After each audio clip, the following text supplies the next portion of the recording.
আমি অ্যাপেই চলে এসেছি আবার একটা মিনি ব্লগ নিয়ে। এটা ছিল দিওয়ালির পরের দিনের ব্লগ, আর আমি ফিরছিলাম বাড়ি পুজোর দিন, এবং তারও 2-3 দিন আগে থেকে প্রচুর মজা করে নিয়েছি, সেটা তোমরা দেখেই নিয়েছো। দেন বাড়ি ফেরার পালা। পুজোতে বাড়িতে না থাকলে আমার আবার একদমই ভালো লাগে না। দেন উঠে পড়লাম ট্রেনে, প্রচণ্ড গরম, তার সাথে ছিল ট্রেনও লেট। যাই হোক, ফাইনালি নেমে গেলাম কৃষ্ণনগর। ওই দিনটা ওখানে হোল্ড করবো, বিকজ পরের দিন ছিল বাবার ডক্টর দেখানো।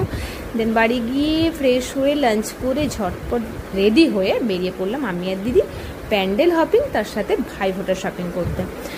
আর আমার এবছর ভাইফোঁটা তো হবে না, দিদি মেনলি গেছিলো শপিংয়ের জন্য। সো আমি মলে যাবো, আমি কিছু কিনবো না, তা কী করে হয়। আমি ওই টুকটাক কয়েকটা জিনিস কিনে নিলাম।